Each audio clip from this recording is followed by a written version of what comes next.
Hi, everybody, and welcome to today's webinar on designing youth apprenticeship for diversity, equity, inclusion, and accessibility. It's my pleasure to welcome folks in. Just to note that this session will be recorded, so we'll share the recording and slides after with anyone who registered for the webinar. And if you don't mind, feel free to introduce yourself in the chat. Just drop your name, organization, where you're dialing in from today. And we're excited to have you.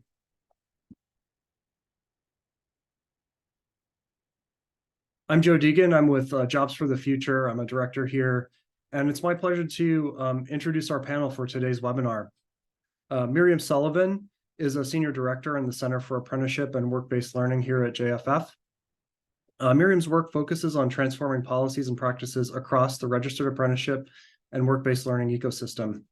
She's most recently served as our interim vice president for the Apprenticeship Center at JFF, and has led several key initiatives aimed at scaling apprenticeships and making them more equitable. We're also joined by Dr. Megan Pollock, who is a past recipient of the National Science Foundation Graduate Research Fellowship, and Megan holds a PhD in engineering education from Purdue. As an engineer turned educator for diversity, equity, and inclusion, Megan focuses on helping others intentionally engineer inclusion in education and the workforce. Really excited to have these presenters for today.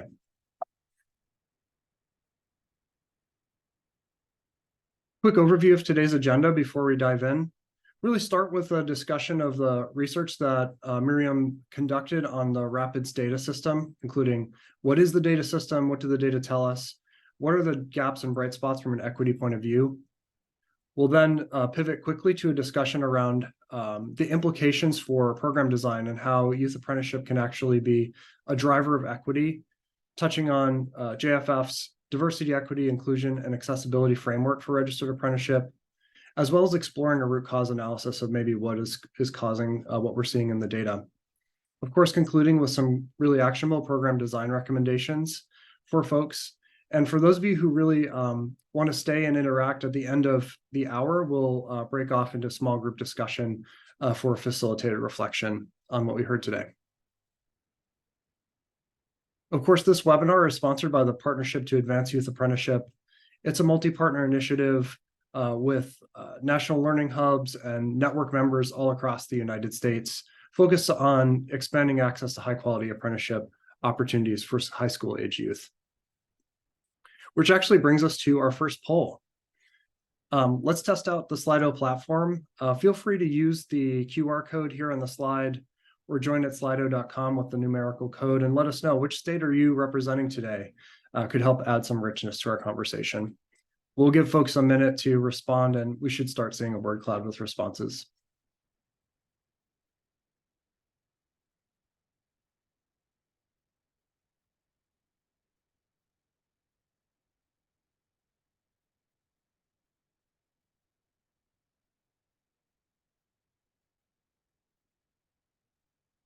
Right, just getting started, quite a diversity of regions across the US here already.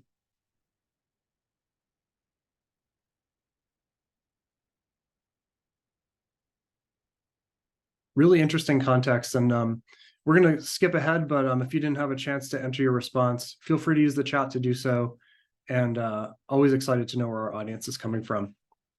A word about JFF before we dive in. Jobs for the Future is a national education and workforce nonprofit.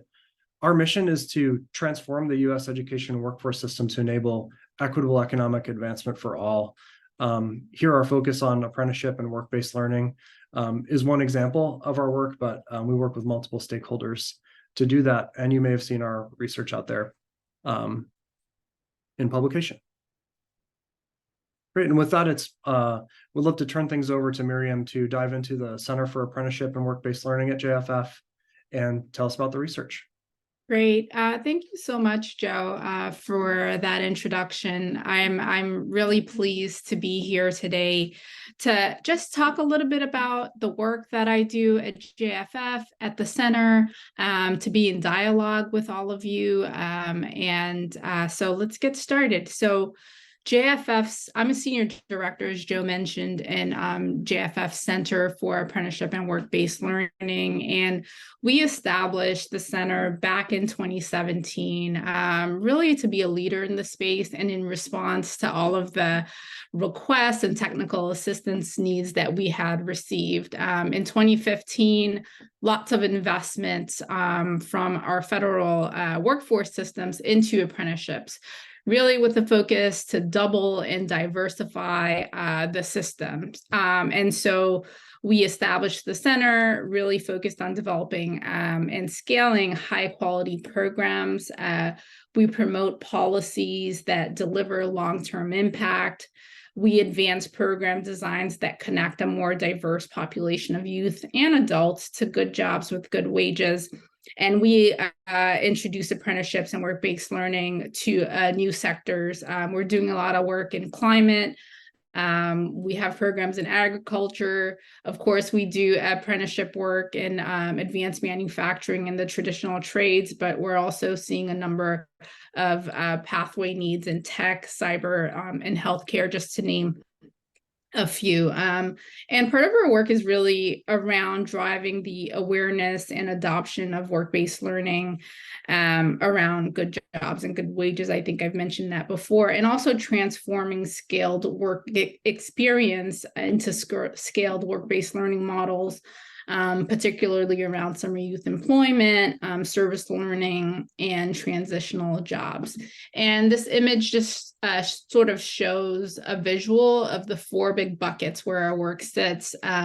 Diversity, inclusion, and accessibility is a key theme in all of our efforts and projects at JFF. And we have a big umbrella of youth apprenticeship work. One where we've partnered with New America and DEIA and the DEIA Partners and Network, but we also are doing work as a youth apprenticeship intermediary contractor for the Department of Labor, where we're looking to put thousands of young people into apprenticeships who are in school. We also have a modernization effort where we're looking at young adults 16 to 24 that might face barriers in the labor market and might be disconnected to education workforce pathways. So we're doing a number of projects and leading efforts around the youth apprenticeship umbrella. And I mentioned that we do work around scaling apprenticeship across sectors and also scaffolding work-based learning. So that's a little bit about JFF Center for Apprenticeship and Work-Based Learning. And if you could turn to the next slide. I kind of wanted to do some grounding before we get started with the data and really the conversation. So we always like to start on the same page around what we mean by youth apprenticeship, right? There's no national definition of youth apprenticeship, and individual states and organizations have developed their own versions of apprenticeship. And we joined DEIA and the DEIA Partners and Work Network really to support the 5 core principles of high quality youth apprenticeship. So youth apprenticeship is a post-secondary strategy really intended to teach a wide range of industry-specific knowledge and skills to help young people earn valuable credentials that they can use to advance to successful careers. So when we talk about high quality youth apprenticeship programs, they can be registered or unregistered, but they really have these components. They're paid, structured, on-the-job learning under the supervision of a mentor or a skilled employee. So it really requires employer involvement. We're really talking about young people ages 16 to 21.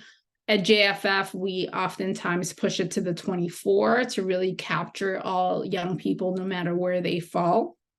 And it also includes related instruction. So the program needs to include academic coursework to complement the applied work experience. So instruction usually takes place in the classroom, but it could be offered online. And then there's always this ongoing assessment against the skills and the competencies, and it culminates and a portable industry recognized credential, and oftentimes post-secondary credit. So this visual kind of shows you the students at the center. And so I'll move through the presentation with this kind of like shared understanding when we're talking about youth apprenticeship. This is sort of like what we're talking about. It could be registered or unregistered, but we're really talking about these programs that have these high quality standards involved. So next slide. And just some more framing before I get started on just the background, right? Why we started this research. So I mentioned that we have a number of youth apprenticeship focused bodies of work, apprenticeships that really are for young people 16 to 21 or 16 to 24. What that's done for us, and at least for me and our research and analytics department, we wanted to kind of look at the data. We're doing all of this applied work. We're providing technical assistance. We're working with college systems. We're working with CBOs. And we wanted to see what the data, at least for the system that's registered, what the data was showing. And we had 3 key, goals when we started this analysis, or when we started really mining the Rapids data and looking at the young adult participants in particular. We wanted to just learn more about the trends in participation. At the time of the research, we wanted to look at the impact of the pandemic, and we wanted to learn and see if for young people, if it was similar to the adult system, right? Were there racial and gender differences in occupation and completion rates, and also in post-apprenticeship earnings? And for that report, I had a particular interest in STEM, so we kind of pulled out those occupations and looked at it a little bit closer. And we released a report called The Current State of Diversity Equity in the U.S. Apprenticeships for Young People. And so that's the visual you're seeing on the screen. And we released the findings from that report actually almost a year ago today. And wow, we had a lot of engagement from the findings in that report. And I'll share a little bit about the findings, and then we'll go through the data.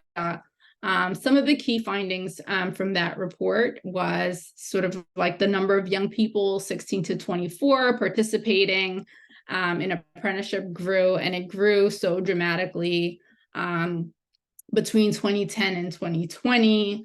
The largest number of apprentices were in some of the trades, right? So construction for men, but for young women, it was pharmacy tech. So that was new for us, a new lesson that we learned from mining that data. And when we looked between 2010 and 2017, the majority of young women were in childcare. So we were seeing things around occupational segregation that we'll get into in a moment. And in that study, young women and Black youth had the lowest hourly exit wages. And then we also observed racial and gender gaps in the exit wages.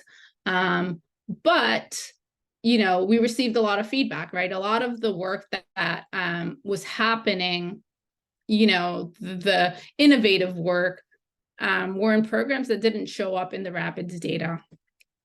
And we looked at all youth, right, 16 to 24. And so we modified our methodology. So I'll preview some of the data that we recently pulled, just so we could find a way to identify young people that were actually in high school programs. So we tweaked the methodology. Instead of looking at all youth, we started looking at young people ages 15 to 20. We started looking at the data after 2015 so we could pick up on some of the innovation that was happening based on this increased investment from our federal partners. And we did some tweaking in our methodology, right, where we excluded education status of high school graduates of or higher. We added some additional program names like high school. We pulled in some programs where we knew they were specifically in school. So I'll preview some of that data next to some of our original data, just so we can see some differences. But this is just some background around what we're trying to explore. It's just exploratory, really trying to get a handle of the data that's available, acknowledging that there are, lots of systems and innovations out there that might not show up in this data set. And then next slide. And then really we wanted to lean into the PEIA guiding principles, right? These two principles on equitable, making sure learning is accessible to every student with targeted supports for those adversely impacted by longstanding inequities. And so it was really important for us to have a baseline understanding of the system with the data that's available. And then the other indicator is around accountable. So really looking to ensure that program outcomes are monitored using transparent metrics to support improvement. So our research is just a starting point, really trying to give us some insight around the TA needs that are needed, and also system improvement. So for us to influence policy, right? What's needed. We're seeing a lot more conversation at a national level around apprenticeship investments that really focus on making the existing systems more equitable and inclusive, and really empowering the partners and the programs with tools and resources so that they can do that. And now we'll go into the data. I have a colleague, Megan, who's here, and I invite her to join in and share insights as I'm presenting that data. And so this first slide from the findings and the research, one of the key things that we found is that the apprenticeship system, the registered system, the system where we had data for, looks a lot like apprenticeships for adults and the labor market in general. And so this first slide, we'll start to look at the enrollment numbers. So enrollment increased, and this is just such a bright spot. Enrollments increased for both in-school youth and overall youth. So you'll see me toggle back and forth between talking about in-school youth, and that's that revised methodology where we try to identify, apprentices 16 to 20 that are like in 16 to 21 that are in high school programs. And then the gray chart are overall youth, right? So 16 to 24, all young people that are showing up in the registered system. And so this bright spot really showed that the efforts to double and diversify, it's working, right? So there are more young people in the apprenticeship system. So when you look at the gray line, you can see that in 2015, there were close to 7,000 apprentices. And by 2021, there were 13,000, and that's all 16 to 24-year-olds. And then using our updated methodology, I mean, there's just more work. There's a lot we can say about data quality. But in 2015, for young people that are in high school programs, we could see that we could identify 30 young people. And by 2021, we had 501. So this is aligned with the data, this is aligned with the funding, and this is aligned with sort of like our just knowing that the apprenticeship work in the system has been increasing since 2015. So this data just gives a quick snapshot on enrollment. And the next slide we start getting into the gender distribution. And the bar graph at the bottom shows for overall youth, 90% of the apprentices are male, that's in the registered system, and 10% female. And we could see this changing a little bit for the subset of young people that were in school. So we're seeing more young women who are in high school programs participating in registered apprenticeships. And so 21% female and 79% male. And the next slide really just gets at the proportion of young women. It's slowly been going up. And for in-school youth, it's been increasing slightly at a greater rate than overall youth at 22%. So there are more young women participating in the system. So it'll be really important as we start talking about recommendations and experiences for young women, the occupations that they're accessing through their apprenticeship programs. But we're seeing greater gender participation of young women in the apprenticeship system for those that are in high school. Next slide. And so this slide goes. Just a quick question in the chat. Folks are wondering, what can explain the bump in 2016? We saw that kind of spike in the data. Yeah, I mean, in the report that I did on the overall youth, one of the things that I did was sort of like hypothesize on the why, right? What are the conditions? And I do think it was the federal investments in 2015, all of those American Apprenticeship Initiative grants, the networks, like folks really starting to look at youth apprenticeships in particular.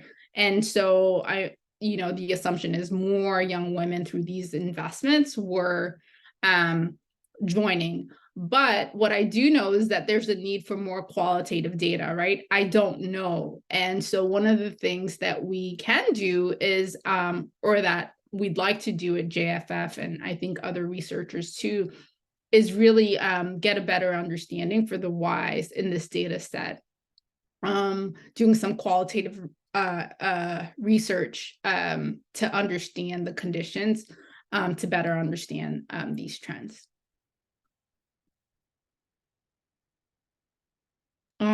And so this slide starts to look at the racial breakup of the youth apprentices, and it's pretty much split where 50% or 52%, depending on if we look at in school or overall youth, or individuals that are categorized as white, and the remaining 50 are broken up by the other racial or ethnic categories, with 29% essentially are categorized as Hispanic. I'm using the nomenclature found in the RAPID system. And about 13% African American for in-school youth, and Asians at about 2.5%, multiple races at about 5%, and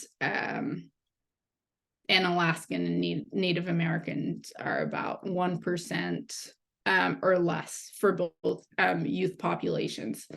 But when I compare this to the general labor force characteristics by race, right, for among teenagers 16 to 19, Asians are about 21% of the labor force, and young people that categorize themselves as white are about 39%, Hispanics about 33%, and Blacks are about 30%.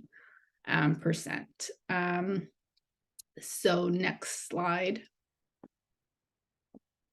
This table is not women only, it's all young people, or chart, just to the question I saw in the chat. I'm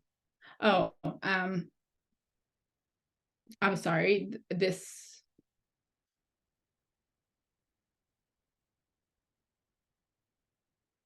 is, I'm sorry, this is all youth and not just young women. I apologize for that error in the slide. Actually, I'm all wrong. So I pulled out the slides for young women. I really apologize. So this is young women in youth, in school youth. So this is looking at young women. So the next slide.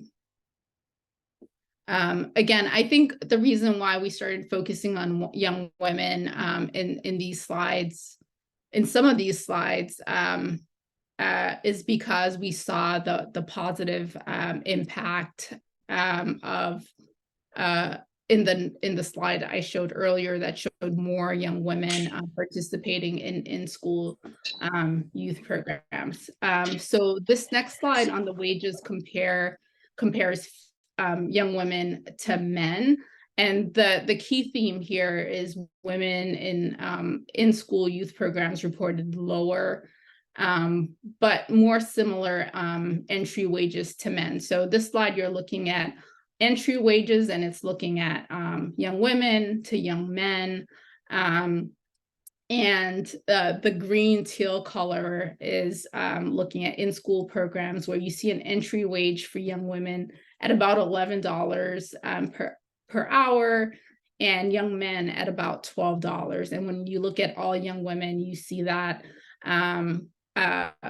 shift to about $13, and then young men making about 16. So the key point here is sort of like young women are earning lower entry wages than young men. And then the next slide, we'll look at the exit wages and similar trends, but we're seeing a bigger jump between all youth and also in school youth. So the teal circles, you could see young women are exiting their programs making about $14 per hour, and then young men at about 15.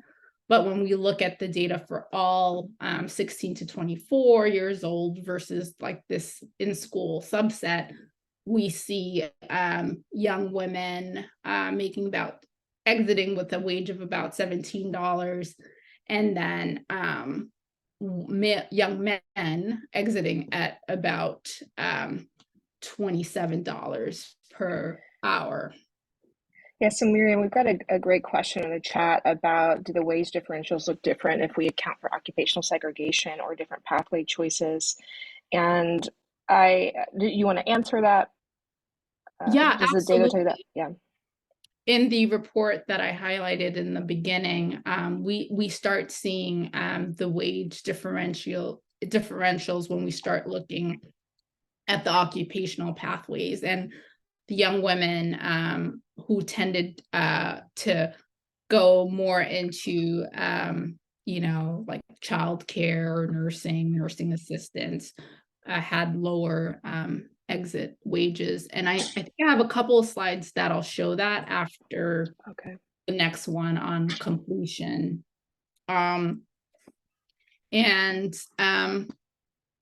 so the conditions for why on the wages, it's definitely tied to the occupational choices that I talked about in the report that I'll encourage everyone to check out after this session. But the report raises more questions, right? Like, I really want us to have a conversation around how are we building our programs? How are we ensuring the PIA quality elements show up? How are we calling for better data sets? And then how are we advising our students into the occupational pathways? Like, what types of advice are we providing as young people are making their decisions, either to enter our youth apprenticeship programs. So the next slide is on completion. And the completion rates are, I don't know if it tells us anything, but the overall youth, the completion rate is at 30%, and for in school it's around 27%. And this is aligned with just the national data. The Department of Labor released a report where they looked at completion rates for programs, and they reported 35% along all racial lines. For young people, what I don't know about the completion rate that shows up in the department's data is, are they leaving for post-secondary? Are they leaving to connect to occupation? So that's the completion rate data. But again, what this is showing is for a need for more qualitative research so we can understand a little bit more about completion rates.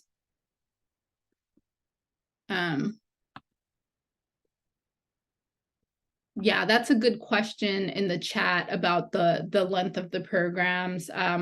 And that's what's incomplete about some of the Rapids data. I mean, we can, it does have the length of the program, and also start dates, end dates in the system.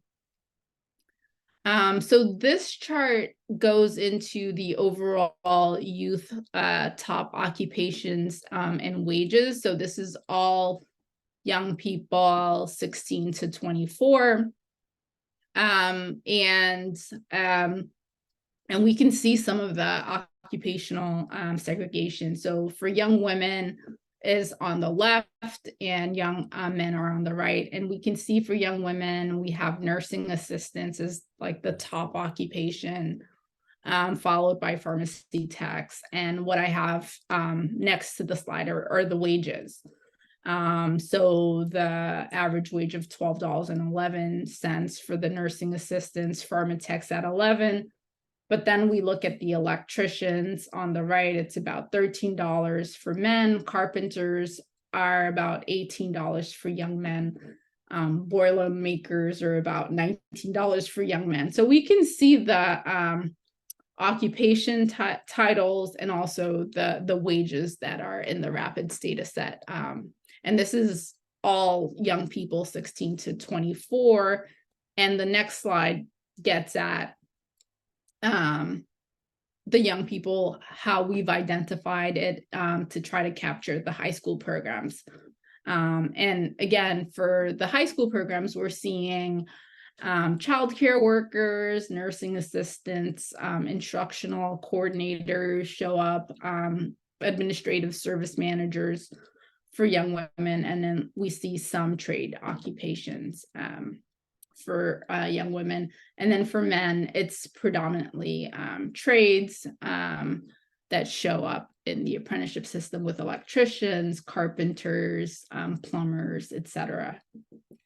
Yeah, so what I think is so important about this set of slides is the critical need to help young women understand and see opportunities and pathways in non-traditional careers. And so when we think about the ways in which gender has been sort of reinforced and, the ways in which students pick their pathways, there's both an opportunity for educators to both inform and equip students to see possibilities outside the gender norms, but there's also a tremendous responsibility for the people who are in the sort of male-dominated spaces to actively, intentionally create equitable and inclusive environments where people from non-traditional, traditionally marginalized or excluded populations can thrive and be successful. And so the onus isn't just on the recruiting. The onus is absolutely also on the work-based, the work environment, people who are providing the work, to be thoughtful to the kinds of environments that people want to enter into and access. And another thing when we talk about wage is that these tables that you're highlighting are disaggregated by, you're using sex terms, but I think you mean data probably means gender. But what it it doesn't disaggregate is that when we look at the national data around wage gaps, when we disaggregate at the intersections of gender and race, there are significant more disparities. And so if we look, for example, at the sort of, the sort of average dollar that women earn on the amount of cents that women earn on a men's dollar, it's 82 cents. But when we disaggregate that by race, Asian women make higher than 82 cents, white women make about 80 cents, and then Black women, and then Hispanic women, and it kind of goes down. And so we always want to be able to find multiple ways to cross that data and really understand the experiences of people. Yeah, I mean, thanks for that, Megan. It's really important comment. And what this data exploration did for us, it just really painted a mixed picture, right? It showed us a need for more research, both qualitative and quantitative. It revealed both gaps and bright spots. We do know that there are lots of high quality unregistered programs that are showing greater and better results that are more equitable along gender and racial lines. So we need to just have a better understanding of the outcomes and also the experience of young people that are showing up in our apprenticeship pathways. So the next slide really reiterates what I had in the original research, showing bright spots and gaps. We'll talk through some of the findings, and then Megan will kind of like spend some time digging into some of the actions. We really want this to be a conversation. I think we're doing a good job. We could do more of getting young people participating in apprenticeship. It's definitely showing up in the registered system, growing at a higher rate, at least when I looked at all young people, than the overall youth employment. And in that original research, the average exit wage is $30, but when we abridged the time period and looked at young people that are in high school, is slightly lower, but the data really showed, at least from my perspective and our perspective at JFF, the power of work-based learning to move people into well-paying jobs, right? We're seeing that in the data. There are discrepancies by race and gender, but overall, the system is showing some positives, right, around enrollment and wages. So I could say that. The next slide sort of gets into the data gaps, and I'll just call these three out. And Megan, I don't know if you want to jump in on the actions, but Sure. This no indicator in the rapid system, I mean, that really allows easy identification of programs. I mean, that's really tough, right? We're missing a lot, so we're just calling for a better data set. And it doesn't include programs that are not registered, right? So for programs that are not registered, there's just no single source where we can go and get that information. So that's a key finding, and just generally under this bucket of just a need for more robust and actionable data. I'll turn it to you. I don't know if you want to walk through the actions, because as I'm sharing some of this, I think all of the folks that are on the call might, posit like, what might they do from their perspective? Yeah, so we certainly want to hear from the audience to talk about the ways in which they're addressing data gaps. But the real challenge that we're sort of offering in this is to not only think about what is it that the data tells us, but like, what are we going to do about it? Awareness is really useless unless we're going to take some action to create some change. And so, data has historically and probably will persistently be a consistent challenge across different kinds of institutions and organizations, not only having quality data, but having data that is accessible to people, and also training people to figure out how to look at that data. And so, one of the things that I've already mentioned thus far is I'll jump down to that very last action is that if we aren't able to disaggregate the data at the intersections of at least gender and race and at the program levels, then we're not able to fully understand the way and the degree to which students are being served and the way in which they're participating. So if we just look at the data from gender levels or even race levels, without intersecting that, we really can't understand the nuance of who's being served and who's not being served. So as you set up your data structures, it's really important that you both create the capacity to set up the data along each of those dimensions. And you could certainly add more and more, right? So, I work a lot with Perkins, Perkins data. So that's sort of the federal government. If you have Perkins, then you know what I'm talking about. But like, we want to ideally be able to look at the intersections of data around gender, race, any kind of special population, low socioeconomic status, to really understand who's being served and who's not being served. And so if you're setting up data, figure out how to do that. And these first three actions we pulled from JFF's resources that they already exist and are out on their resources throughout their website. So the first is that we want to make sure that we're speaking with and calling on our federal and state systems to add additional data elements and specifically identify those youth apprenticeship programs. Now, there are certainly the difference between whether it's registered or not registered. Within some data systems at the state and federal level, we're looking at work-based learning kinds of data systems, but can we further delineate the difference between those work-based learning activities and the apprenticeship programs? Next is figuring out the ways in which we can identify processes and metrics that allow us to track the diversity, equity, and inclusion and accessibility impact and progress. And then ultimately, how are we investing in staff members to manage that data collection and analysis? Now, the Rapids data system is a new data system for me, but in my work with organizations and state systems, I've never met a data system that I can pull a data table and be able to disaggregate it the way that I want. Never. And so typically, I have to take the data tables that they pull and then I merge all of them so that then I can disaggregate and create tables that allow me to see across gender, race, and at the program level. And so that really gives us an opportunity to think about how are we helping people to manage within the data systems that they have, because learning to create a pivot table is a skill.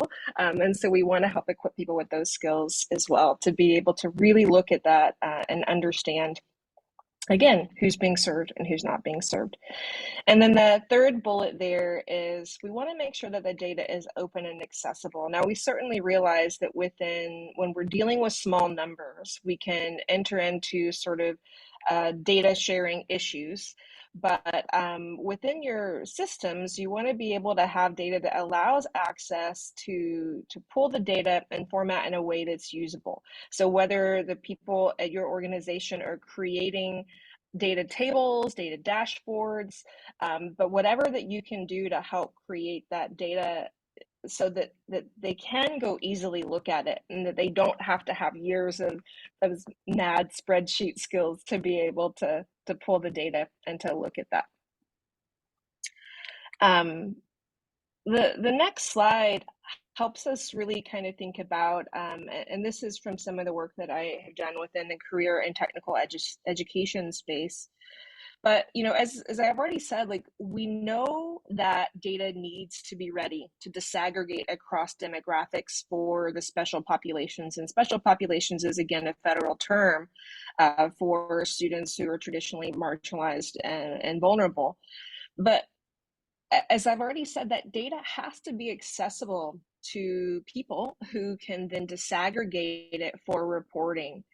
But then the third key thing here is that if we don't equip staff to help them, be able to pull that data and analyze the data and really search for the equity gaps, then we're not truly creating an environment that's data centered. And then finally, it's so important that we recognize that data alone is not going to help us improve equity and access for students. So just by looking at the data that Miriam has analyzed and shared with us today, like that doesn't improve anything. Like we still have to understand, we have to ask why. So as one of the participants put in the chat earlier, like why was that spike in 2016? That's the kind of root cause analysis that we need to examine. So we could look at all the tables and we could see the downshift in 2020. We've got a pretty good understanding of why that happened, right? So we could have a pretty good understanding of the sort of challenges that 2020 gave us. But when we look at some of the other gaps, you know, we have to begin to ask why and really dig into that. So let me take a quick scan at the chat and then let's see. Maybe we could go to the next slide and get some input from the audience while Miriam and I are scanning the chat. So we want to hear from you. Like, what's one action item that you could take to reduce some of the data gaps? And when we say data gaps, we're meaning like whatever that means for you and your audience, whatever data gap, data systems or structures that you're accessing. But what's something that you want to do? We want you to think about and reflect on what you're going to take action on. I'm seeing some. Got some people typing, yeah. Yeah.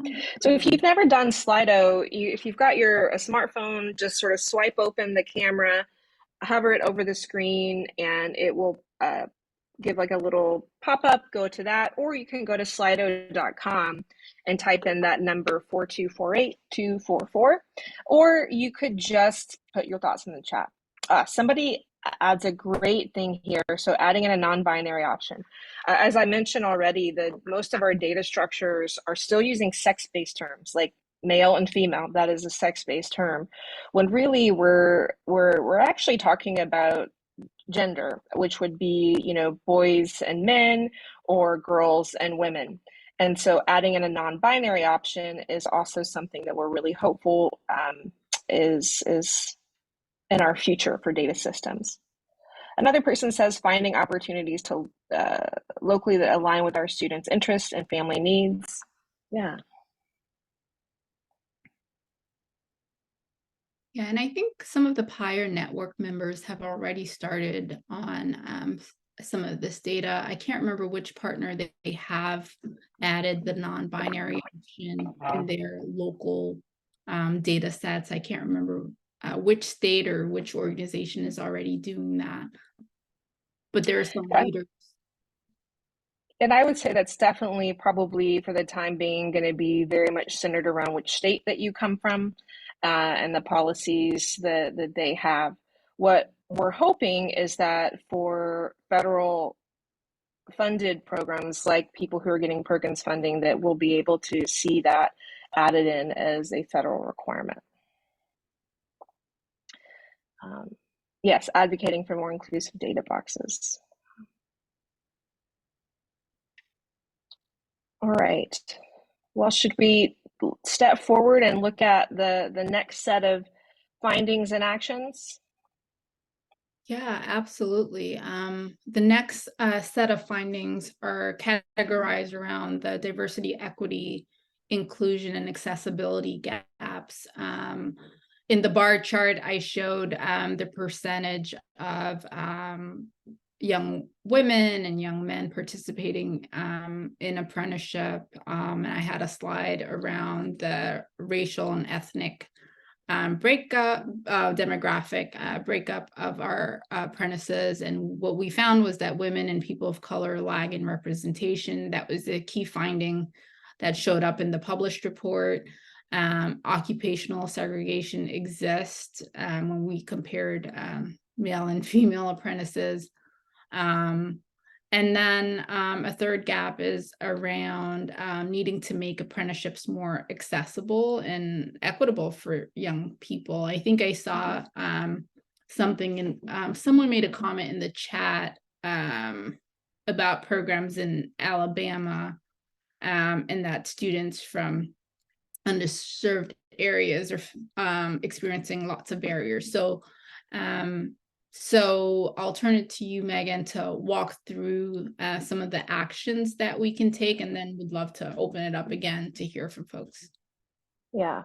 Yeah. So we've got sort of 5 key actions here, but certainly this does not solve systemic oppression, these 5 things, but it's a start to helping us think about them.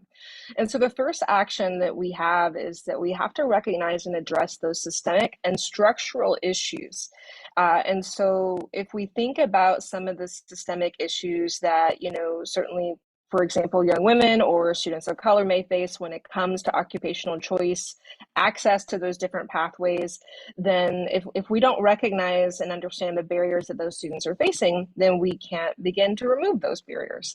And so if we have time, I've got some slides that we could talk a little bit more about that, or perhaps, Joe, we could send some follow-up resources to the participants if they want to dig deeper into this, which is probably what we'll need to do. And so the second key action is to conduct root cause analyses to assess recruitment and retention issues. And so I always love the sort of, so I'm an engineer, and so I have lots of, process improvement models that I love to sort of follow. But the easiest is the 5 why. So basically, you just want to act like your 4-year-olds or the 4-year-olds in your life who just keep saying, why? And just keep asking why until you get to the bottom of things. And so I'll send out with Joe's follow-up email some resources on how you could conduct some root cause analyses. And the National Alliance for Partnerships and Equity, which is one of the PIA partners, they've got a really tremendous tool that they've done a literature review of all the root causes specifically for understanding the lack of participation of traditionally marginalized groups within career and technical education. But the truth is those are the root causes that we understand are so directly aligned with many of these apprenticeship programs. And so so I encourage you to look at that, and we can share that resource with you as well. The next is that we need to equip our education and work-based leaders with equity and inclusion skills.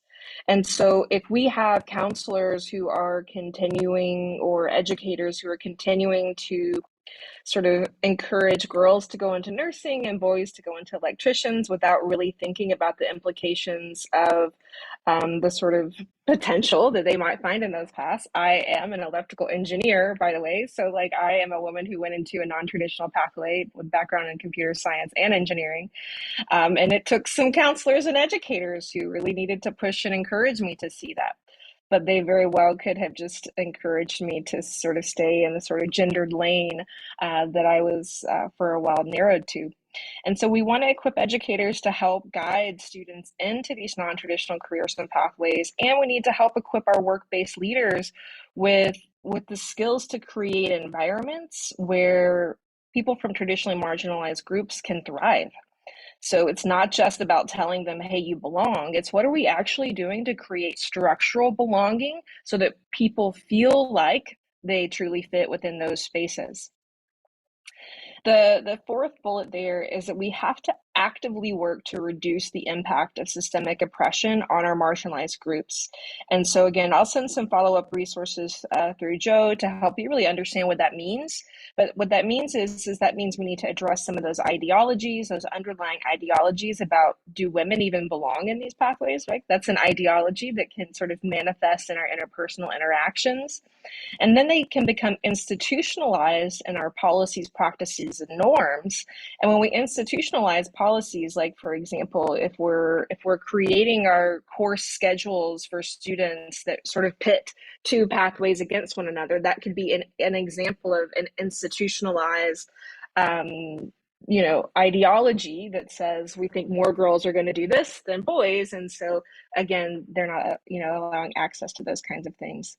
And then finally, as Miriam has already shared a little bit, they've created a really tremendous resource, their framework for diversity, equity, and inclusion and accessibility and registered apprenticeship. So Miriam, you want to talk about that? Yeah, so as part of our charge and mission as a DEIA Centers of Excellence, we put together a framework, right? We received lots of questions. How do we do this? How do we do this? And we put this framework together, really looking at the employer conditions to support success. So we provide ideas and recommendations around organizational readiness, leadership and staff diversity, And then we provide specific examples around the apprenticeship program design elements themselves, right? So by including living wages and advancement opportunities, I talk to programs all over the country, and people are developing programs, but they've never talked to the young people. So include participant voice at the center of your program design strategies, and figure out, and we provide some strategies around how to create a culture of belonging. And we've been talking about data all along. We provide some recommendations around data metrics that you can capture. And the third arm of this framework looks at the apprentice experience elements themselves around recruitment, instruction, mentorship is so key, and also retention services. So we encourage you to take a look at the framework and then reach out to us and through Joe, where we're more than happy to provide one-on-one coaching and TA to help you walk through and include some of these elements in your own programming. Thanks so much, Miriam, and thanks, Megan. Such a robust discussion. We kind of ran out of runway for our breakout discussion today, but a few next steps I wanted to note. We'll be sharing the slides and a full set of resources that accompany this presentation. In addition, I just wanted to offer a quick plug for an upcoming learning opportunity. The PIA National TA Partner of the National Alliance for Partnerships and Equity. Towards the end of this calendar year, we'll be offering even more foundational content in diversity, equity, inclusion, and accessibility in youth apprenticeship. So please do check that out.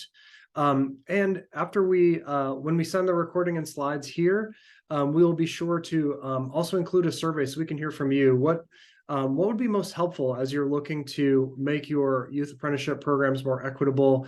What kinds of tools and resources seem missing, even though knowing the wealth of resources that are already out there? And so more to come on that front, and looking forward to taking questions as well directly after we kind of follow up. So thanks to everybody for their time today, and we look forward to seeing you next time.